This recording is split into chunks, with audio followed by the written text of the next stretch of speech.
Welcome, I'm Suma Katauka and you're watching the NewsX Eurozone. Let's take a look at the top headlines of this hour. Senior Pentagon officials led by Army Secretary Dan Driscoll has arrived in Kyiv to meet President Zelensky and to discuss efforts to end the war with Russia. The visit comes as reports emerge of a new peace plan and after a Russian strike kills at least 26 people in Ternopil. Ukraine says at least 26 people have been killed and dozens are missing after Russian drone and missile strikes hit apartment blocks in Ternopil. Officials say nearly 100 are injured as Russia launches hundreds of drones and missiles damaging energy and transport sites. Italy's top court approves the extradition of Ukrainian suspect Serhiy Kuznetsov to Germany to face anti-constitutional sabotage charges over the Nord Stream blasts. Prosecutors say he led a team that planted explosives in 2022, a case that could strain relations between Kyiv and Berlin. The Kremlin says there are no formal peace talks with the United States on Ukraine, adding it has nothing new to say about a reported 28-point plan. Moscow insists any settlement must address what it calls the root causes of the war and criticizes European nuclear rhetoric, while noting Putin does not use AI himself. Two passenger trains collided in the Czech Republic, seriously injuring 5 people and lightly wounding around 40 others. Officials say all passengers are evacuated. In initial reports suggest that one train may have passed a stop signal. The rival Greek and Turkish Cypriot leaders say they are ready to meet the UN Secretary General to discuss reviving long-stalled peace talks. The two leaders hold their first meeting since October's election and agree to pursue further contacts ahead of the UN envoy's visit in December. Hungary's Foreign Minister Peter Szijjártó says the EU should hold funding to Ukraine after reports of widespread corruption. He criticizes the European Commission for seeking more aid, calling further payments insane ahead of a meeting in Brussels. A Spanish court orders Meta to pay 479 million euros to 87 digital media outlets for unfair competition and breaching EU data rules. Judges say Meta gained an illegal advantage by using personal data for targeted ads as a separate parliamentary probe begins. Now for this hour, we start with U.S. President Donald Trump has said that he has signed a bill requiring his administration to release government-held documents related to the late convicted sex offender Jeffrey Epstein. Trump, who had initially opposed the measure, reversed course as the legislation gained momentum in the Congress. He has announced that the signing on his Truth Social platform, declaring he had just signed the bill to release the Epstein files. The move follows comments from U.S. Attorney General Pam Bondi, who vowed maximum transparency after both chambers of Congress, now under Republican control, voted to mandate the release. Bondi has confirmed the Justice Department will publish its Epstein-related materials within 30 days, as the law requires. The release is expected to shed new light on Epstein's activities before and after his 2008 conviction. Now for this discussion, we're joined by Professor Andy Latham. He's an international relations expert, joins us live from Minneapolis. Thank you very much, Professor, for joining us again. Good to see you. Professor, what more is happening and how are people in U.S. excited about this this change or this new news that has come in? Yes, if you dislike Donald Trump, this is welcome news. The anticipation is that things will be revealed that will cast a very negative light on the current president. We have to wait and see, of course. It may not be as negative as some people think. But yes, there is a level of excitement now, both around the president's change of tone. Yes, he's supporting the release of these documents, but also the prospect of what is contained in those documents, which might, as I said, reflect very negatively on President Trump. And Professor, what do you think, what changed Trump's mind in, first, of course, initially he was, during his campaign, he was very much on the side of, yes, I will be disclosing it if I become a president, and then he changed, and now he changed again. What do you think happened? I think, to be charitable, he's trying to make a virtue of necessity. There is no way in which the legislators want to be tarred with this particular brush. They really, really, really want to distance themselves from anything to do with Epstein and the scandals, the sexual abuse and all of that. So this was going to go through both the House and the Senate, no matter what President Trump said. And so I think he cagily figured that he needed to get on the right side of things and simply go along with what was inevitable and irrevocable. It was just simply going to happen. Making a virtue of necessity, I think, is the best way to frame President Trump's recent take on this. Right. With that, I would like to thank Professor Andrew Latham for joining us and sharing that insight. Thank you very much. Now we move on to our next news. Kremlin has said that consultations or negotiations with the United States on possible Ukraine peace are not taking place. Meanwhile, it has not said anything on whether or not Russian President Putin has been briefed on the reported 28-point Ukraine peace plan. It has added that any settlement between Russia and Ukraine must lead to the elimination of the root causes of the conflict. This comes as senior Pentagon officials, led by U.S. Army Secretary Dan Driscoll, have arrived in Kyiv to discuss efforts to end the war with Russia. Now, meanwhile, the Russian parliament has said that assets of non-residents from unfriendly countries could be used to compensate for losses in case of confiscation of Russian assets by the European Union.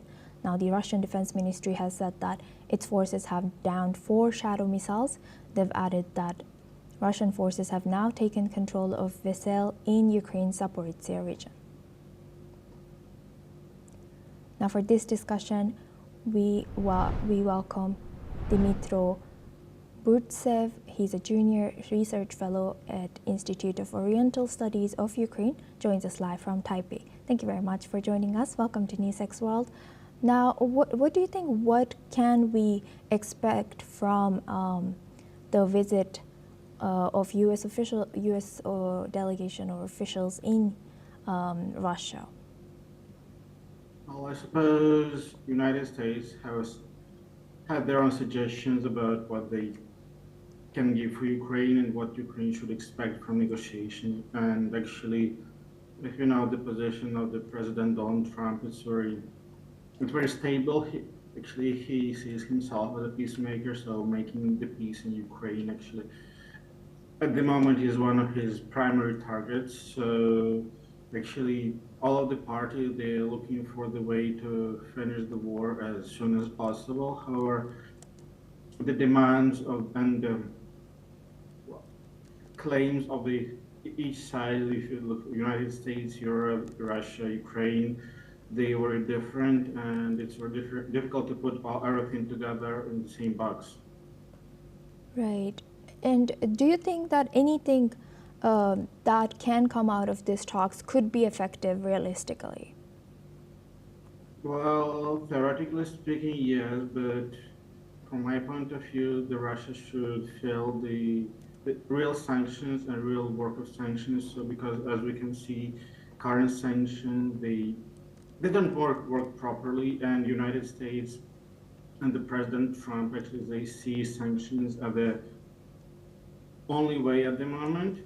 But at the same time, they want to have some kind of negotiations, and actually they want each side, Ukraine and Russia ceasefire. Or it's easy to say, but very difficult to do. Very difficult because of Russian and Ukrainian aims are different. And As you mentioned about more sanctions or further sanctions, we already know that there have been 19 sanctions that's put towards Russia. Do you think the next one could be more effective? Perhaps the current oil sanctions of the United States, they might be the most efficient, but Russians, I suppose they were expected something like that, so they were looking the way of backdoors how to overcome these new sanctions. And as we can see, their military production is growing, and it's really much higher. The scope is much higher than it was even during the first year of war. So we can see that Russia has made a really good preparation to the war. I mean, at least they have a good resource base to continue the war, I suppose, for at least a year. So it's very difficult to say how sanctions can work and which other backdoors Russians can find. And of course, Russia also relies on China on a lot of aspects. So I suppose Chinese hand also might be helpful for Russia in some aspects of that. And Mr. Burtsev, how might the absence of Ukraine in the U.S.-Russia consultations, how do you think this will affect any broader diplomatic efforts? Well, you see, it's not only the United States and Russia. We also have the European Union, which has its own positions, and actually Europeans might not be happy to be outside of the table and to be discussed, because actually the United States are very far from the place, and the European Union, and particularly such countries as Poland and Baltic countries, they see Russia as a potential threat in the nearest future. And of course, they press another EU member states to deal with the issue. And it's very difficult to say, because Ukraine might, if this consultation really happens, it's very difficult to say if Ukraine will really accept these conditions, or they will rely on European allies to somehow to counter this negotiation. But I suppose all unofficial talks, or talks we do not know, they take place even between Ukraine and Russia, if we speak about the terms of exchange of prisoners of war or some very specific issues. So I suppose it might be some channels even between Ukraine and Russia.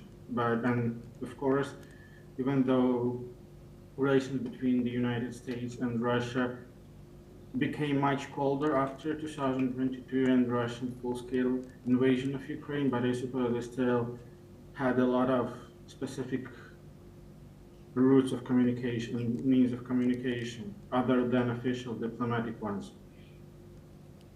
Right. With that, I would like to thank Mr. Dmytro Burtsev for joining us as our Junior Research Fellow of Institute of Oriental Studies of Ukraine from Taipei. Thank you very much.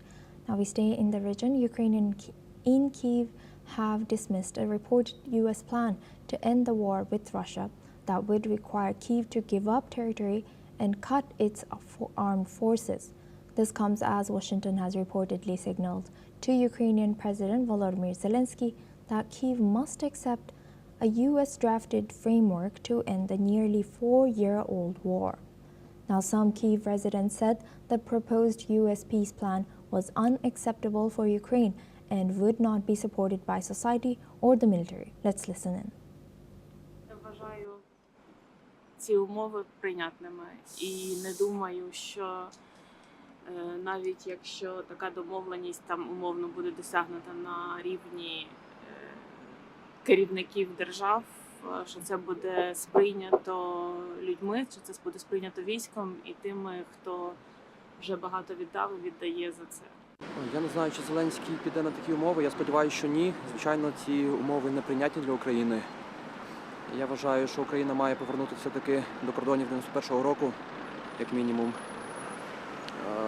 Ну і, звичайно, треба агресора цього добивати, дожимати, тому що я впевнений, що якщо зараз якісь поступки ми дамо їм, то вони по-любому потім повернуться, як то було і в Чечні. Now we move on to our next news. China has welcomed the Dutch government's decision to suspend its seizure of Nexperia. the Chinese-owned chipmaker based in the Netherlands, but said the move still falls short of a full resolution. Chinese Commerce Ministry spokesperson He Yong-kyun told reporters in Beijing on Thursday that the suspension was positive and that there is still a gap from a complete solution. He has accused the Netherlands of causing turbulence in global semiconductor supply chains and has urged Dutch authorities to resolve the issue swiftly. The easing of Dutch control over Nexperia was described by China as a first step in the right direction. Following talks between these two governments, however, Beijing has said that it had hoped for the complete withdrawal of the administrative order that initially triggered the intervention. Both sides say they hope continued dialogue can prevent further disruption to the already strained global chip supply chain. 关于你提到的安氏半导体问题，我们昨天已经在商务部网站发布了相关消息，你可以查阅。我想强调的是，造成当前全球半导体供应链混乱的源头和责任在何方。何方主动暂停行政令，中方表示欢迎。这是向妥善解决问题的正确方向迈出的第一步，但距离彻底解决问题还有差距。希望何方继续展现合作诚意，切实采取实际行动，迅速且有效推动安氏半导体问题早日解决，恢复全球半导体产供链的安全与稳定。Now we move on to UK. Britain's Defence Minister John Healey says the UK is prepared to act if the Russian spy ship Yantar poses a threat after RAF pilots monitoring the vessel were targeted with lasers. Healey has called the incident deeply dangerous and confirmed that military options are ready should the ship alter course towards British interests. The Yantar, known for intelligence gathering and undersea cable mapping, is currently positioned just outside British waters, north of Scotland. Healey has said that this is the first time the ship has directed lasers at British aircraft and has ordered changes to naval rules of engagement to allow closer tracking. The Russian embassy has dismissed the accusations as unfounded, insisting Moscow has no interest in Britain's underwater communications and urging London to avoid steps that could heighten tensions. With monitoring now intensified, the UK says it is taking the vessel's movements extremely seriously. Let's listen in. As I speak, a Russian spy ship, the Yantar, is on the edge of UK waters north of Scotland, having entered the UK's wider waters over the last few weeks. This is a vessel designed for gathering intelligence and mapping our undersea cables. We deployed a Royal Navy frigate and RAF P-8 planes to monitor and track this vessel's every move, during which the Yantar directed lasers at our pilots. That Russian action is deeply dangerous, and this is the second time this year that this ship, the Yantar, has deployed to UK waters. So my message to Russia and to Putin is this: we see you, we know what you're doing, and if the Yantar travels south this week, we are ready. Britain's Defence Minister John Healey says the UK is prepared to act if the Russian spy ship Yantar poses a threat after RAF pilots monitoring the vessel were targeted with lasers. Healey has called the incident deeply dangerous and confirmed that military options are ready should the ship alter course towards British interests. The Yantar, known for intelligence gathering and undersea cable mapping, is currently positioned just outside British waters, north of Scotland. Healey has also said that this is the first time the ship has directed lasers at British aircraft and has ordered changes to naval rules of engagement to allow closer tracking. The Russian embassy dismissed the accusations as unfounded, insisting Moscow has no interest in Britain's underwater communications and urging London to avoid steps that could heighten tensions. With monitoring now intensified, the UK says it is taking the vessel's movement extremely seriously.